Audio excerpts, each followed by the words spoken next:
well, it's 8:45, so we'll go ahead and get started. Good morning, everyone, and welcome to the Leadership Styles with Ever-Changing Technology session. This session is sponsored by MCCI, who's one of our platinum sponsors for our spring conference. MCCI understands the challenges organizations face every day with paper-based processes.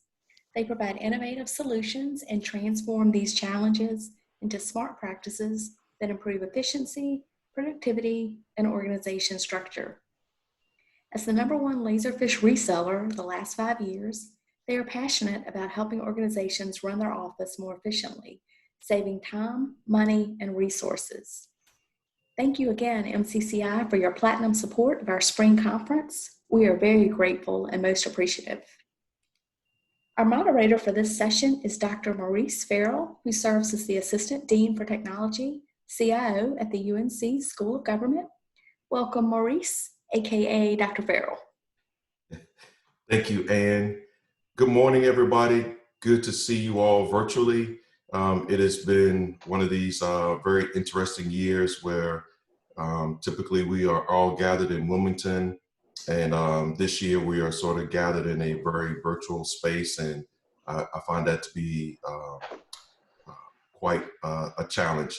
It was amazing because none of us would have ever thought that this would be the sort of scenario that we would be in, but we are here and we are thankful that we have technology to still connect us and to still allow us to come together and share information as it relates to information technology. We have an amazing panel today. We're talking about the ever-changing leadership styles with technology, and I'm sure that many of you have had to adjust your leadership styles as we have sort of been in this pandemic. And so we're going to talk a little bit about that today and kind of understand what does it mean to be a leader in this moment. Because one thing's for sure, that even though we are in challenging situations, the technology doesn't stop and leadership does not stop. So these things continue to move forward.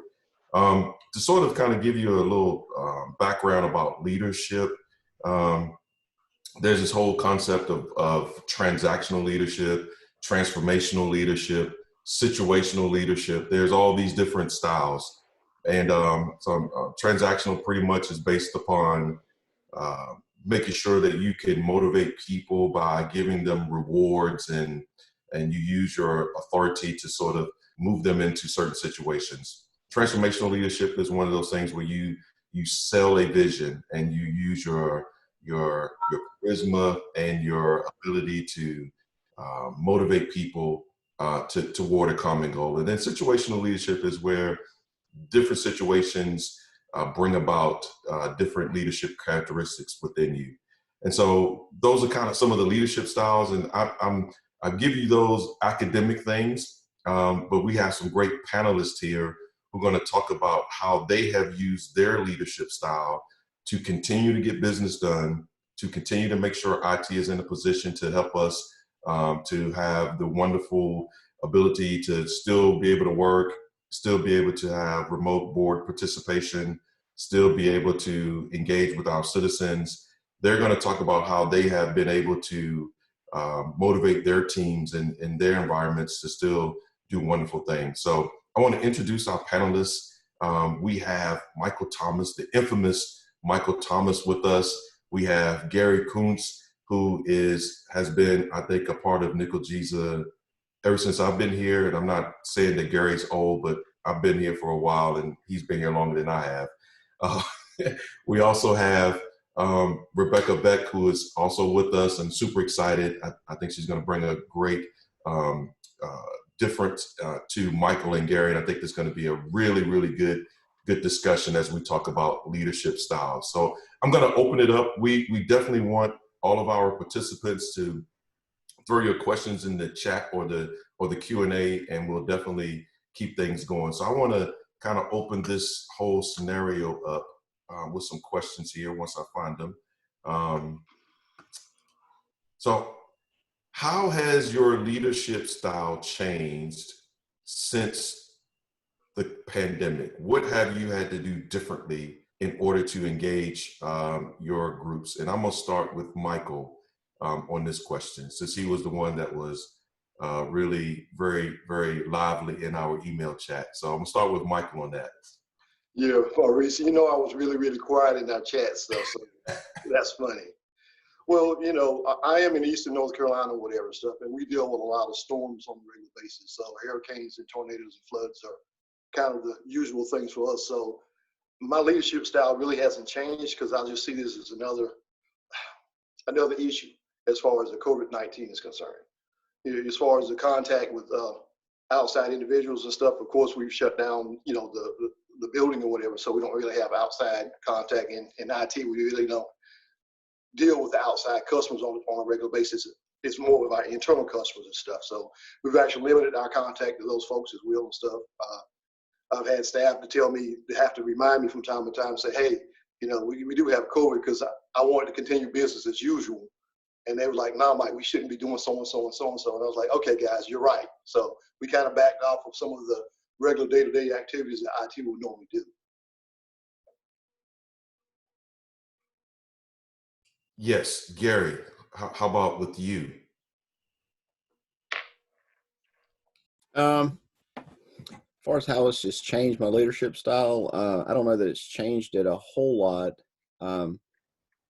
in as much as probably more firmly seated some things. I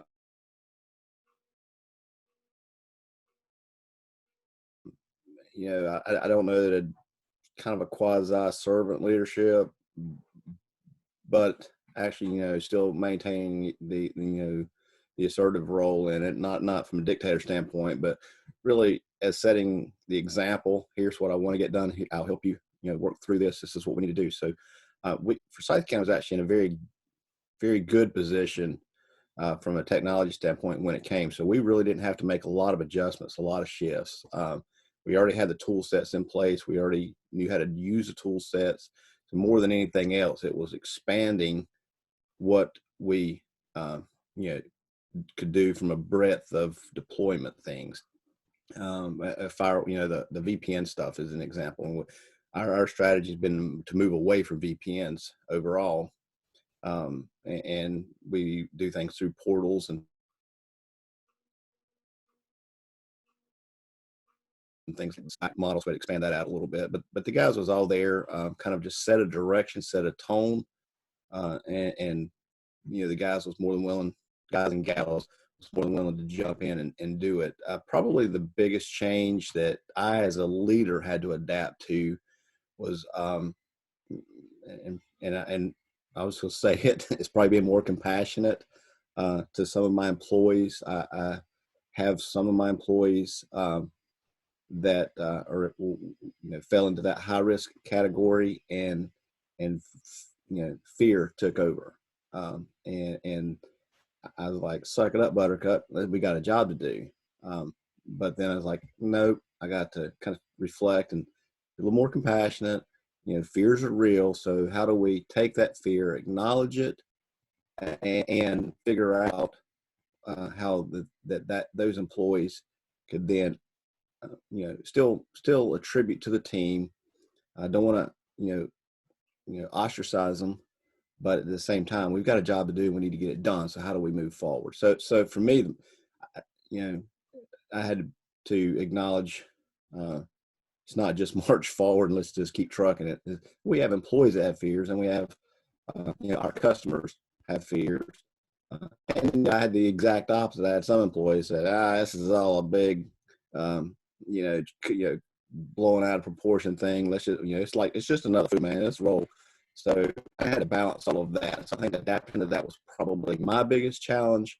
And then, of course, as a leader, is been able to take that and challenge my leadership team to also embrace and acknowledge the fear, be adaptable, compassionate, and still move the needle forward.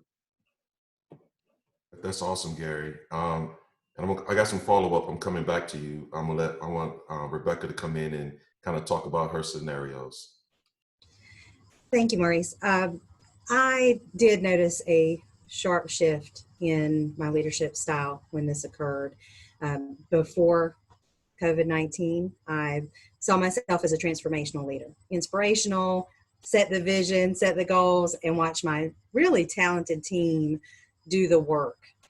And when this happened, we had a shift in the number of people that were going out to telework. We went from a staff of 10% of our workforce being remote workers to 95%. That was a shift in our resources, a shift in our abilities, the shift in our knowledge of how to provide services in that environment. So I really did have to shift my leadership to a more directive, more transactional leader during that time to make things happen. My team was looking to me to set the goals and have all the answers. Now that we're in that position and things have settled, I've been able to shift back. And like Gary said, we've got people all over the board with their emotions about this and where they sit with either working from home or coming back to work, and really being that person that can give the support and the guidance and just let them know that you have their back when they're concerned about what the next step might be is where I see leadership sitting right now. That is so that I mean, you guys, I couldn't set this up any better if we had to practice this beforehand. So both all three of you talked about how your style, your preferred style is, and then as things happen, how you had to shift your style to meet the need that was taking place. Gary, you talked about having compassion that is not in your primary space, right? Rebecca, you talked about being this transformational leader, but then when we went to these dispersed work areas that you had to have a little bit more direction. Michael, you talked about, kind of doing business as normal, but then having to sort of change focus and meeting the needs of the current environment. How did you feel? How did you think your teams responded to your changing of your leadership style? Did you feel like it was a positive response, or did you feel like it was they were confused? Rebecca, we'll start with you first. I think it was a positive response for my team. They have seen me sit in the back and watch them move forward and do what they need to do, and seeing me in a different light, seeing that I could make a strong decision, stand by it, and even say no, not only to them, but to our customers when it was necessary. I think we gained a lot of respect for one another and trust in each other during this time. So I know that some of those skills that I demonstrated during that time, I'll start using in the future as well. How about you, Gary? When they saw this softer side of you, what was that like for you? Some of the folks was okay. Some of the folks that needed the softer side was really was some of the fearful employees, so they stayed home. So I really hadn't seen them face to face. But no, I have a core leadership team that really is who I try to interact with. I try to to answer your question. I think my first nickel Jesus was 1994, so I have been around for a while. Yeah. And as such, part of my values is not militaristic to the but I do try to respect the chain of command. So really, one of the things that bothers me is when my boss goes around me to hit some of my people, and so I try to respect that chain of command internally. So I have a very good a very good and tight relationship with my leadership team. And then kind of let them know what I want, what the directions are. We can have very open discussions, and then that gets filtered down. I don't know. I guess we'll find out when some of the folks come back in. We're still remote the majority of the time, so we really haven't had that face-to-face. We do the video conferences. And one of our challenges, quite frankly, is that IT overall is a bunch of introverts, and nobody wants to turn their cameras on these video calls. So it's like, come on, guys. So actually, one of our Monday morning meetings, I sent out ahead of time. I said, video will be required. So, especially the females, like, I got to put my makeup on, do my hair. And like, I don't care about my hair, whatever. So it's brought a lot of any of that kind of, how about leadership, just that informality into those kind of discussions has kind of brought us together even more.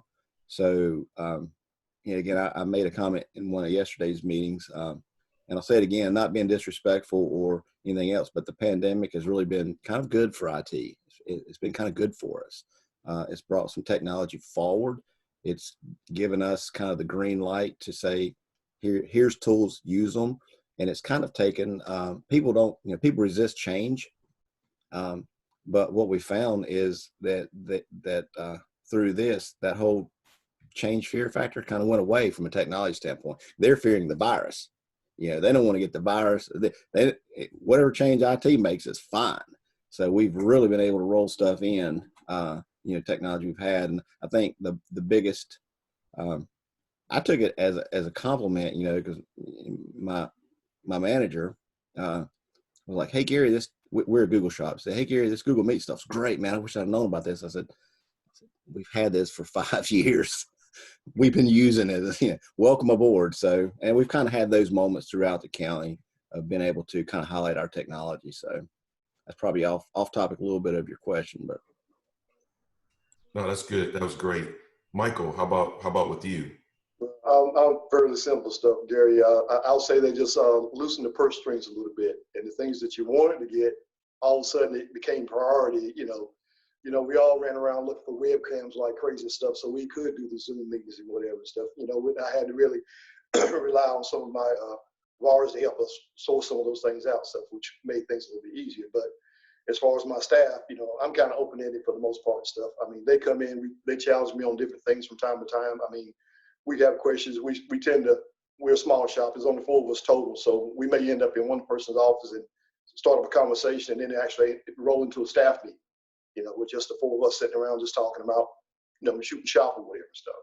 So as far as my management style and my folks or whatever, we're kind of, business as usual to a point. The questions they have about, which direction we're going in, we're the management side of the city that actually set the direction where we're going. They have questions of that. But as far as IT is concerned, we tend to work real good together as a team as a unit. Man, that's great. I actually think, and I agree with all of the comments that the panelists have said, that I really do feel like it has been an opportunity for IT to really come to the forefront. And it's been amazing how we have had technology in place for years now. And all of a sudden, our users are like, "Oh, I didn't realize we had that capability." So it's been kind of a really interesting space to be in. There is a question in the chat from Dale Waters. He asks, "What changes will you carry forward?" And he talked about having weekly staff meetings before and started daily status calls during this pandemic, and he's thinking about keeping these daily calls. So what habits or routines have you started since being in this kind of remote working space that will you keep forward? One of the things, I will say this while the panelists are getting their thoughts together, one of the things that we have done at the School of Government is that we are now holding IT office hours. We call them IT office hours. We have we do this twice a week. We do it from 2 to 2:30, 3 o'clock, depending on our how much interaction we have from our client group. And basically, we just have an open forum with people. We have a room that we open up virtually, and people come into the room to ask questions about technology, ask questions about Zoom, ask questions about Teams or whatever they have going on. Or sometimes it's just really to come and blow off steam. So we opened that room up, and it's been fascinating to see that. And I think we will keep that going. At some level, when we get back into the building, we have to figure out how to do that socially distance, of course, but we'll figure out how to do that when we get back to the building. So with that, I'm gonna turn that over. Gary, what kind of things have you started in this remote workspace that you plan to carry forward even when you get back into the building? So a few things, actually. I think from the county's perspective, the whole teleworking thing seems to have worked well. We kind of shifted into that and really didn't miss a whole lot. So I think the teleworking piece for us is here to stay. I know other agencies have been teleworking for a while. We've already kind of ran into it from a PR standpoint. Was the organization was kind of unwilling to okay teleworking, so any teleworking was kind of on the down low. But I think teleworking is going to be one of those things that are here to stay for us. The virtual meetings, they have proven to be a really good use of time. I mean, you don't have to travel somewhere, even to another building, or even walk down the hall to a conference room, turn that stuff on, turn the technology on in there, and things like that. So our direction is going to be, as an organization, to continue the kind of telemeeting kind of things, even if it's one-on-one or small groups or even larger groups. So that's worked out really well. Now that people have used it, they understand and like it. And it really makes for more efficient use of your day. And it promotes the social distancing things, all of that. Our organization has taken the approach that this thing's going to be with us for a while. It's not going to be a one and done kind of deal. So we are making more procedural changes moving forward. One of the things that at a senior leadership level in our organization we're talking about is, do we really need the conference rooms we have? Do we need as many of them? What about redoing that space? It's even come to the point where, do we really need assigned offices? I know in the private sector, they've had this concept, especially in sales organizations, where you've got a smaller office and it's just kind of yours for the day if you come sit on it. It's kind of we call unassigned office space. So I think that's something that'll probably move forward as we start returning to the building. So that's some of the things we're going to keep, the teleworking piece, the technology side of it with the virtual meetings and things of that nature. So I think that's completely agreeable with that. Look, I made a mistake to the panelists and to all our guests here. I forgot to introduce Kevin Sherrill, who is also one of our panelists. Sorry about that, Kevin. I just didn't see you square, sir. I didn't see That's you. no problem. I'm just enjoying listening to Gary talk. So Gary and I have been friends for a long time, but yeah, thank you, Maurice, for having me. yes, you want to talk a little bit, and I know you're in the K-12 space. You want to talk about some of the things that that you're doing now in this remote space that you plan to take forward, going forward, and then Absolutely. Good morning. Yeah, thank you, Maurice. I'm the Chief Technology Officer for the Winston-Salem Forsyth County School District, and yeah, it's been. I concur with everything that's been said so far. Very different times around leadership and those kinds of things as well. But outside of county government, county K-12 public school is, what a challenging time this has been and it's going to be for quite a while. So we are, as you can imagine, very long days, whether we're at the home office or whatever you call it, but we've got a lot to figure out. Just a quick overview for Forsyth County. In a matter of 3 weeks, we sent over 24,000 laptops home with kids. I purchased 4,000 hotspots through Verizon for internet hotspot for families that do not have internet connectivity, all in an effort to continue what we call e-learning, remote learning, distance learning. We kind of coined it e-learning in our district just to keep the school year going. So I feel like we've been quite successful, but at the same time, we've had, if you think about what our core business is learning, student achievement is what we're trying to produce, and it's a very difficult thing. You obviously, in a large school district, we have the utility side, the business side, that we've got to provide resources for finance and HR and all the things that many of all of our other colleagues on the panel do as well. But our core business is student learning. So that creates a significant challenge. We're talking about 55,000 kids that are now overnight at home expected to continue learning. So we've had some great successes, but at the same time, we've had, roughly 10 to 15% of our kids, which is in a district our size, that's a significant number, that have actually been completely disengaged since March 13th when we sent the kids home. So going forward, we're looking at how technology can play a role as we go into the fall. I mean, we're going to open school in a very different way, and I think Maurice, you can probably attest to this with the universities having some similar discussions. But I do not foresee that public education school buildings are going to open with August 17th with everybody come back to school. It's going to be different, and there's a lot of discussions going on now with the State Department and districts such as Winston-Salem about how we're going to do that.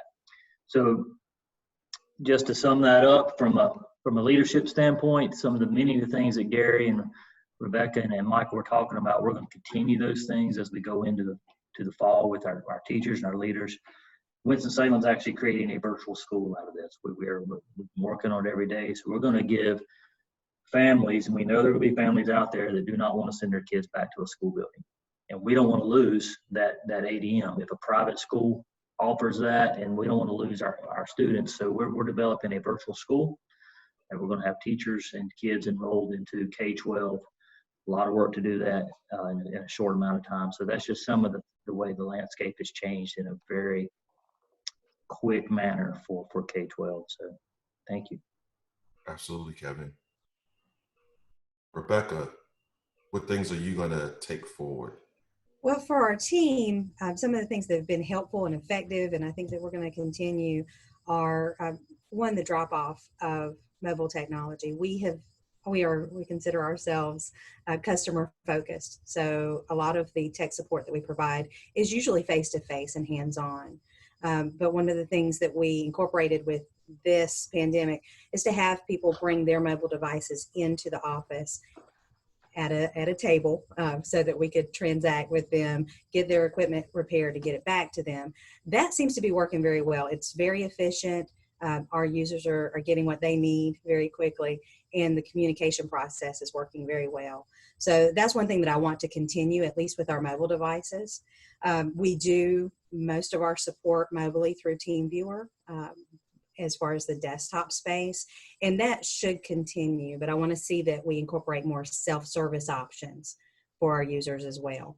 Some of the hardware issues that we've come in to address with our users may be something that we can troubleshoot with them to at least do the first steps up beforehand. So that's one of the things I want to focus on. Slack for communications. I know that that's probably an older technology, and a lot of people have used that for many years, but it was very effective for my team for us to share resources and troubleshoot issues together with one another, share tech bulletins if something came out, and I'd like for us to keep that in place because that superseded our ability to communicate in the office during the regular work day. So another great resource, cross platform, any system. So yeah, that was helpful. Additionally, virtual meetings. We are a small team. Like another panelist said, we've got a team of 4. We can meet in person, but those virtual meetings are so much more efficient. There's less time. We're focused on specific projects or tasks instead of having that set mundane agenda. And for our staff here and our board members, we're seeing that there's an increase in quorum, an increase in participation, and an increase in attentiveness to what we're talking about when we're using virtual. So I'm excited to see what we're going to be able to do with that. And finally, teleworking is here to stay. I think that there's so many other reasons outside of this pandemic where our staff need to be working mobily. We've got community outreach events. We have client site visits that need to take place in our child care centers and in our schools. And then for employee engagement, we have staff who are in the high risk category or may have other health issues where they can't come into the office during a 40-hour work week. So this teleworking concept is going to help with all of those issues that we've had for many years.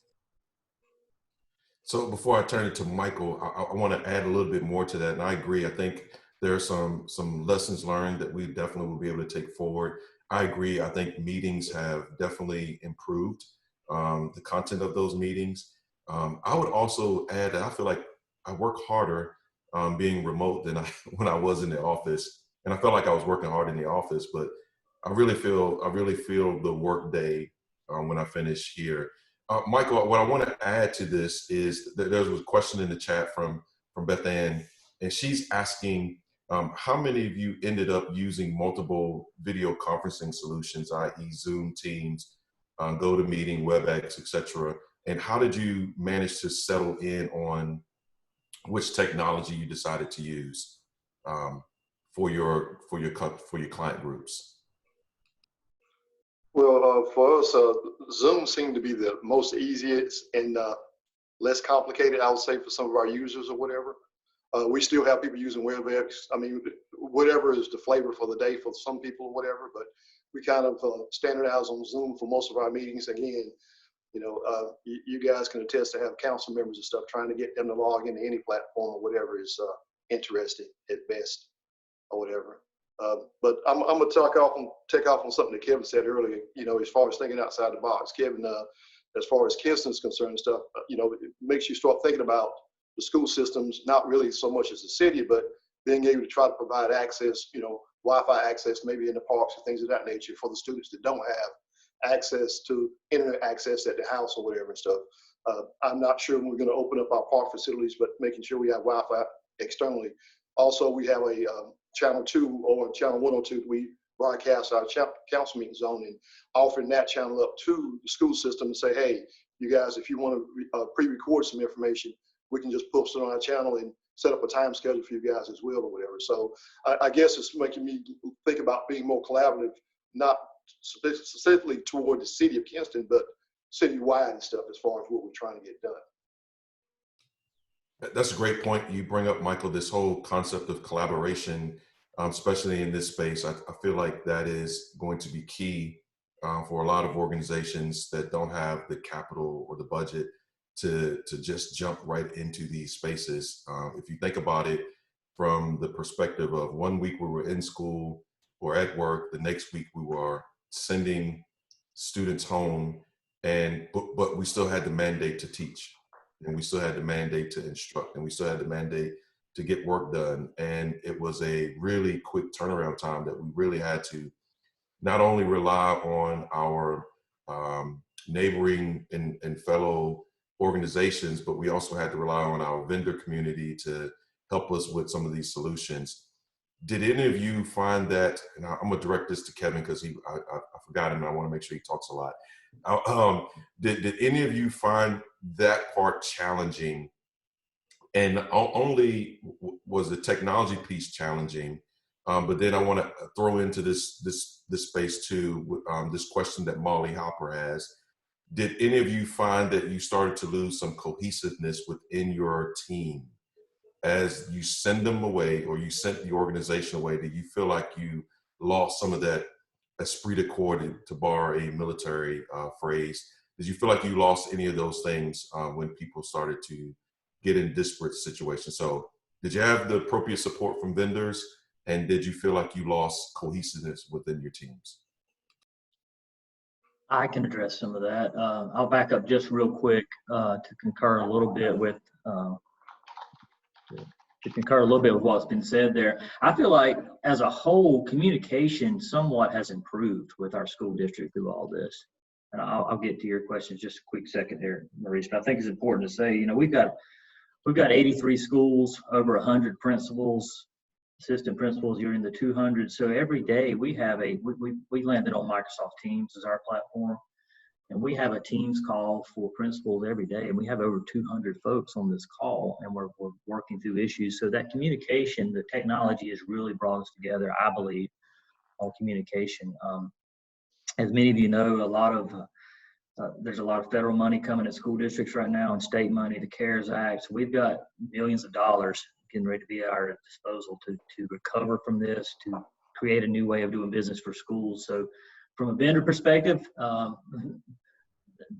they want to talk to us now. There's a lot going on around devices across the whole nation. So we do have vendor support. I've got a lot of great vendors that I know that, you know, Gary and I share some of the same vendors that we do business with, and that our vendors have been great to support us and to be there for us and for whatever we may need. But And the second part of your question was losing cohesion with your group. My department's a department of about 71 folks, all the way from help desk analysts to data analysts to server guys, that kind of thing. So I've got kind of these sub departments that, yeah, maybe a little bit we've lost that. You know, my technician crew that are normally in schools working and supporting teachers, we've had to find a new way for them to do business. So it has fractured us just a little bit on the workflow. Every sub department that I have in my overall organization has kind of had to develop their own new way of doing business. Worked really well for my data team, my student information support team, but a little harder for those folks that are hands-on technician type folks. We've had to they've been on a rotation on the call center, and those calls have gone through the roof over the last teachers and parents calling for help on whatever it may be. So I've had to put some people in some roles that they're not used to keep them working, and but it's we've survived, and we're working on just a new way of defining what school's going to look like going forward. And I'll close this section with this, that I think, folks are starting to look at it even closer now, but, K-12 is in kind of a crisis right now. I mean, it is a crisis situation. We need to look at it that way. From what Michael said with internet connectivity, partnering with counties to provide free Wi-Fi where we can, parks, rec centers, whatever it may be. We're looking to put Wi-Fi devices on buses, drive them into low-income neighborhood housing projects for periods of time, as we go into the fall, to have some type of option for kids. Some of the major carriers, Spectrum, AT&T, they've stepped up with some low-cost, even free offers for periods of time. But certain families don't reach out for that, and they've got to make some of that happen for themselves. And so just that digital divide that we are experiencing in some of our neighborhoods in Forsyth County is something we're going to have to overcome, because otherwise our students are going to lose a lot of growth, educational career, and a lot of these kids are, on a good day, are already behind. And then we put this extra factor on them. It's a challenge. So we're looking, obviously, to partner with our city and our county on certain options. As Michael was speaking, I think we've all got to work together on this, and we can't overlook the crisis that some of our families are in that trickles down to the student. When families are losing their jobs and they don't know how to put food on the table, the last thing they're worried about is sitting down with their kid on remote learning lessons for the day. So it's just all compounded together. I'm not trying to paint a bleak picture. I'm just trying to be a realist, so that we've got a great opportunity ahead of us to do some great things with technology. As CIOs and CTOs, we can really set a new standard here. Kevin, that's great comments, and I couldn't agree with you more. I actually think not only K-12, I even see the university space being in the same crisis situation, because how do you bring, in the University of North Carolina case, how do you bring 40,000 kids, faculty and staff back into a place and do social distancing and all of these other parameters that have been, outlined sort of by the CDC. So it's going to be really interesting to see how we move forward in these areas. And I do think it's a challenge to the highest degree. We are planning to open up the university to students August the 10th. We're not back on campus yet. I don't know how that's going to look. Don't know. I really don't know what that means. I have a freshman that will be there this year, and I don't know. She's wondering, like, what is the college experience going to be like? I said, well, probably if I think about students, they're still going to have parties and that sort of thing. There's not going to be any social distancing there, but I do think it really is a significant task that we have before us. And I think IT right now is in the forefront of how to create solutions for that. Let me continue with that question. Let's see, Rebecca, how do you feel the cohesiveness of your group has improved, or is it still there, or is it gone? What's the deal there? Well, I have a mixture of emotions about that. I think that on the negative side of things, I did notice that some of our cohesiveness is broken down because any communication difficulties, any differences in personality that you had before this seem to be amplified in the virtual space. So that's one thing I've noticed with all of us. I think that Kevin had mentioned having some of the hands-on tech support begin working remotely for us, and seeing their hesitancy, their concern, their fear about dealing with that became an emotional issue for all of us to deal with. So that was one of the negative aspects to consider. The positives are organization-wide, as a unit, we have gotten much closer, I think. Our HR is so talented. And what they incorporated early on when we started this in March was to start having weekly opportunities for our staff to engage with each other. On Monday mornings, we have a coffee break virtually. It's optional. You can go in, check in, have coffee, see your colleagues and talk to them about how your weekend was.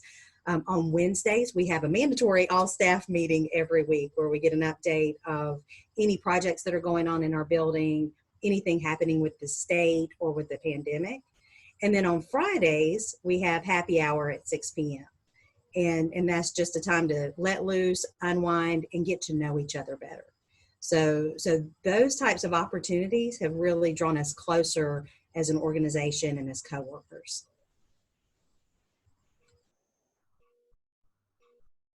I lost my mouse there. Yes, I completely agree. Gary, how about in the great place of foresight?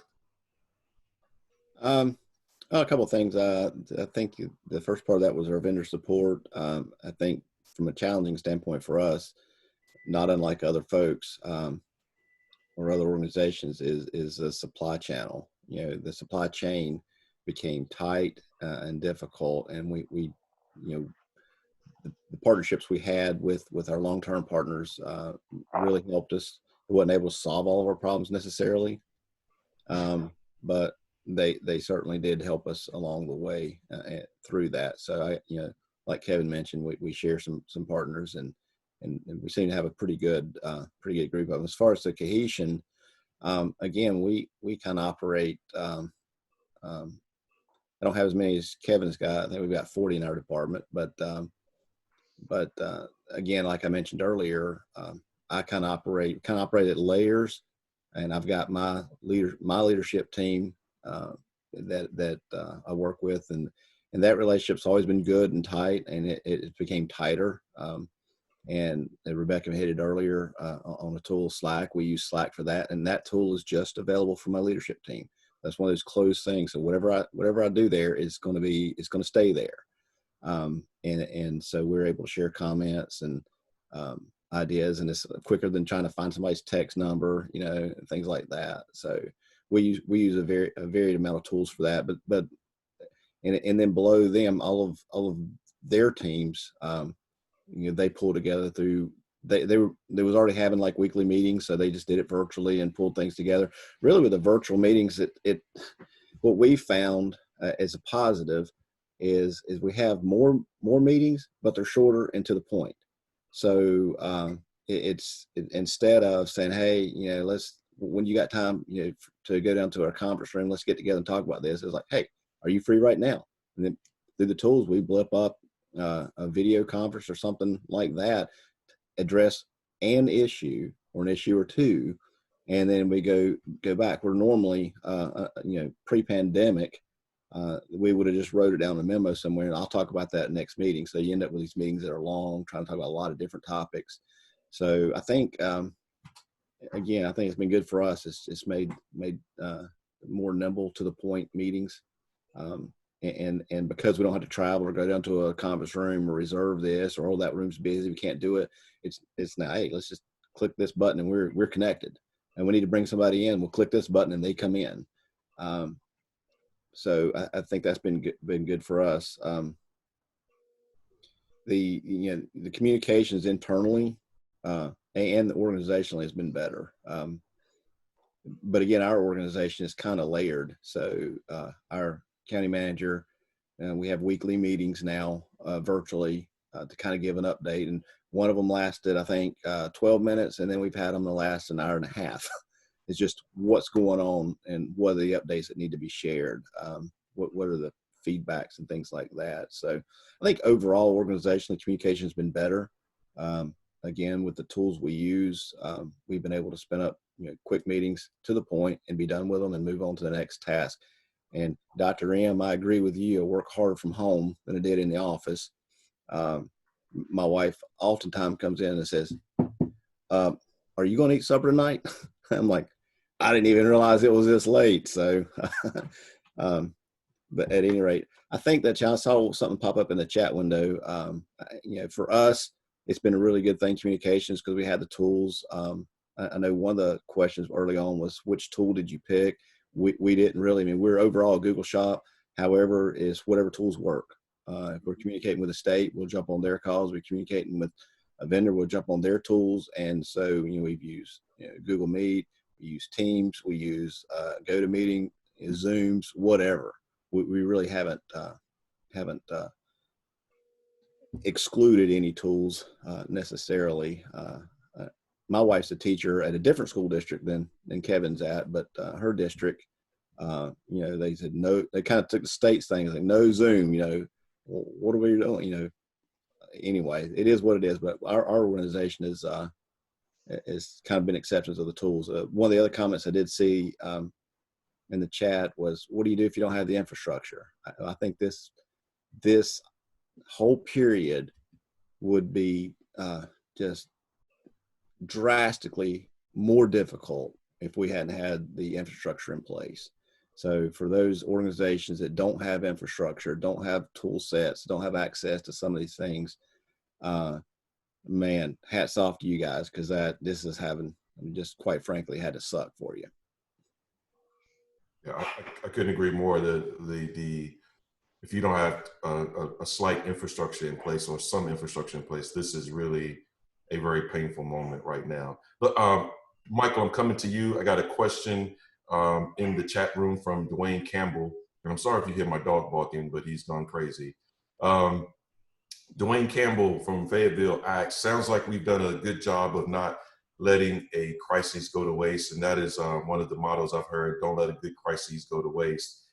With that being said, what are some tactics and ideas that we should incorporate with decision makers and our peer directors going forward when we are not in crisis mode, i.e. enhanced marketing, etc.?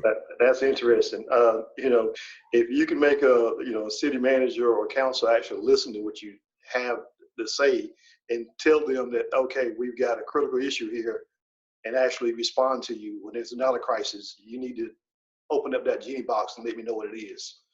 I think, for some of the upper management, they're reactionary. We're trying to make sure things stay functioning on a regular basis. And that's a hard road to hoe, as my country self would say. But as far as, I think we just keep pounding on them, guys. I think we just keep letting, the management people know that, hey, we need this and this is why, and trying to explain to them, the pros and the cons of whatever situation we're dealing with. And sometimes we're going to get a thumbs up, and sometimes they're just going to go no, and then 2 months later down the road when things go south, then they go, oh, now they want you to react, and how quickly can you get this in place? Well, sometimes it takes a little longer than that, but I don't have a good answer for that. I mean, one of the other panels maybe you do, but do the best you can and hope for the best. And not normally they do listen to some of the things we say, but not all the time. Rebecca, you look like you're chomping at the bit at this question. I really am. I think that, like we've all said in different ways, the pandemic has given opportunities for IT that we didn't have before. And I think that from my perspective here, our leaders have their ears and their eyes open now for what was needed in technology that we didn't have. And so some of the plans that I have to really bring to the table with our decision makers are to talk about our telecommunications mix and our emergency notification system and what worked, what didn't work. Let's hold a meeting. Let's sit down and talk about those things and get a plan so that we can move forward with those areas. Talking about our staff resources, what worked, what didn't work during this time, and what equipment is needed so that when this happens again, not if, when this happens again, do we have the resources that we need? So we're not scrambling like we did this time. And disaster recovery planning, we had a disaster recovery plan in place that touched on some of these things for recovery of operations, but this adds to that development. And I think it's a good time to start looking at your policies as well as the resources that you have in place. This isn't going to go away. And like several of us, we live in the hurricane belt. So even if the pandemic doesn't arise, we have to worry about natural disasters. So this is a good time, and people are ready to talk about technology with this. I couldn't agree. I think, at least I know our leadership team at the school has definitely opened their minds to what technology can do.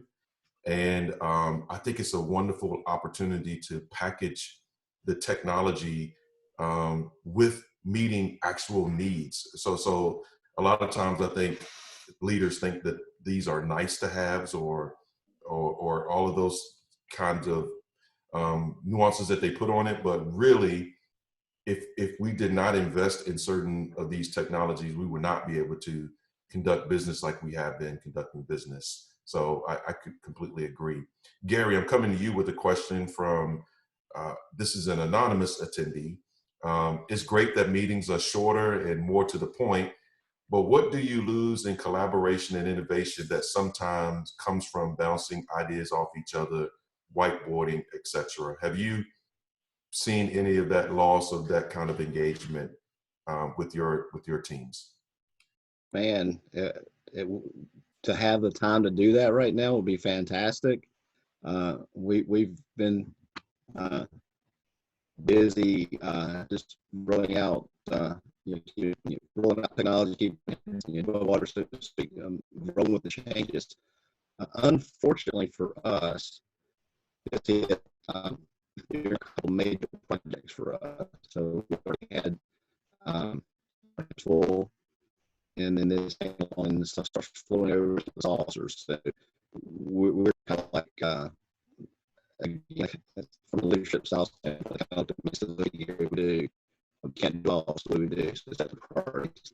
And so you start doing those types of things. But with the virtual meetings, we still go into the office. We do not never closed our buildings. We did close first to the public.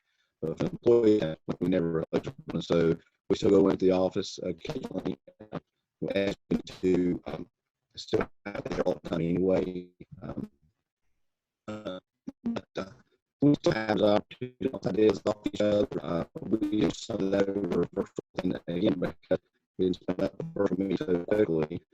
If I got something going on, I'll ping somebody. Hey, are you free now? Are you busy? No, I'm working. And pop up a video.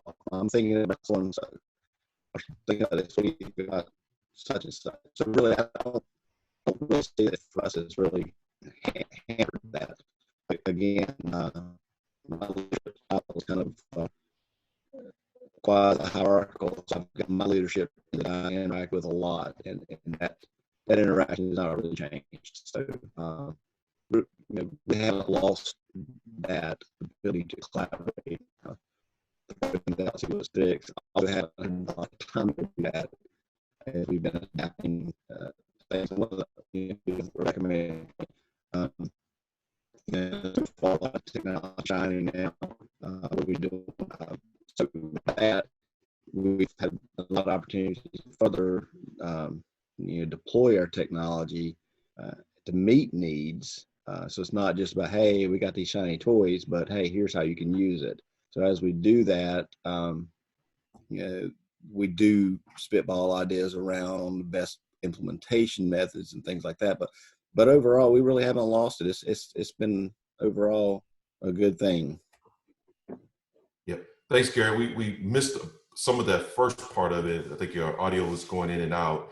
But basically what I'm hearing is that there are opportunities, and you're trying to create opportunities to do some of these bouncing of ideas and whiteboarding. I would say also one of the big things I know, at least at the School of Government, at the school levels or instruction, when we start thinking about how we bring people together, even at these conferences. Like one of the beauties of the conference is everybody coming together, sharing ideas, just having these informal conversations. And sometimes in this technology Hollywood squares, you don't necessarily get that opportunity to do that. And so I feel like that those things are still a challenge to do. I think, you know, you sometimes you just got to open up a room, don't have any agenda or anything planned, and just kind of let people come in and hopefully pull up a whiteboard virtually and still brainstorm ideas. I think you still got to find avenues and methods to do that. So I think that is really, really important. Any other panelists want to take a crack at that question about bouncing ideas off each other and keeping that sort of still that cohesiveness with the team? I just think it takes effort. I mean, if you're going to get out what you put into it, and you got to put that effort there and continue to keep those communication lines open. Obviously, some folks love to have face-to-face meetings. I've found it to be quite productive to work remotely like this for all the reasons that everyone's mentioned.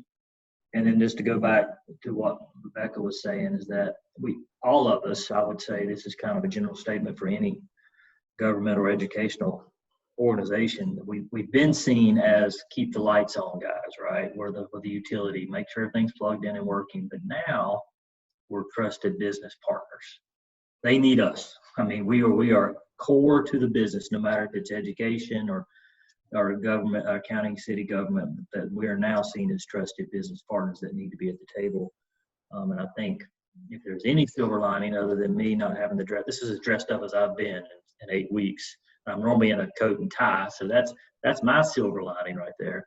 But on a serious note, it's really brought us to the table around just being seen as that we're definitely essential to the core business. Absolutely. One question here, and then we're going to do a wrap up. That asks, do any of you know that your budget next year has been adjusted, since it's likely many of you may be still working partially remotely? So does anyone know? I think we all feel like we're going to have some budget hits, but does anyone have a sense of their budget for next year? Can you hear me? Yes, we got you. Okay, I had to move. I think I moved my keyboard in front of my microphone, so still good. Great, perfect. Oh, okay. Yeah, from a budget standpoint, ours has been affected. From the county standpoint, we have a percentage of our revenues that are sales tax revenues. So we saw those drop off in March and then throughout the remaining of the year. And so projecting those forward, we do have shortfalls from what we was projecting. So 2020 started off to be looking like it's gonna be a fantastic year next year. We went to the budget process, all kinds of hope. It's going to be a good year. We're going to be able to get stuff done. And then that's turned around to be, it's going to be a really bad year. So we've taken across the county, they've already asked for 3% out of next year's budgets. And that's per department. And then they've come back and, there'll be opportunities with CRF funds and things like that. But from an operational budget standpoint, ours is down. I think all of us are going to be in that space. So look, we got 2 minutes. So I'm going to give each of you 30 seconds to leave these wonderful attendees that have stayed with us for an hour. What encouragement can you give them as they are emerging leaders in their spaces? What pep talk would you leave them with as we leave this session today? You've got 30 seconds, and I'm starting with Michael. Thank you, dear Maurice. Trust your gut. I mean, have fun, guys. I mean, it's not serious. I mean, I'm 27 years in and stuff, so I'm on the short end of the stick. So making sure you train up the next person to take over from behind you to make sure that the cohesiveness of the city for me continues to flow the way it needs to flow. Kevin. Just sewing up in a non-technical way, just have empathy for folks. I mean, the pandemic is affecting folks in very different ways. And many of us, like me, I've got 3 small boys. My stressors are the boys need to be doing their schoolwork, or don't stop hollering, I'm on a call. Can y'all guys be quiet? And in the scale of life, for some folks, those are like Those are some very small issues with how this is affecting folks. So I would just have empathy for your staff. It's affecting everyone differently, and just roll empathy and compassion into your leadership style. Great. Gary. In 30 seconds, Kevin really hit on what I was looking at. Is people are not Lego blocks. You can't just pull things out and plug things in and expect to go on. So, people are people. Treat them like people. They're, the better you treat them, the better they're going to treat you. Work with empathy, compassion, and just work the flow, man. That's what IT is all about, is change. So we have to adapt. Rebecca, you get the final word. All right. Well, I share the same sentiment as all my panelists. Show compassion, care about your team, focus on their strengths and their qualities. Make sure that they know that you're there for them, that you have their back every day, and you'll all get through this together. All right. Hey, can the attendees, can we give our panelists a round of virtual applause? Thank you all. Thank you, Michael, Kevin, Gary, Rebecca, for an amazing, amazing panel. We wish everybody the best as they go forward. And I'm turning this session back over to you. All right, Maurice, I echo what you just said. Great job for you moderating, and great job to the panelists. Very good information. Next up on our agenda is the first of 2 virtual exhibit hall opportunities today. And that'll go, the first one will go up until 10:15 when the next session starts. So let's all head over and stop by and visit folks and just thank them for supporting Nickel Jesus.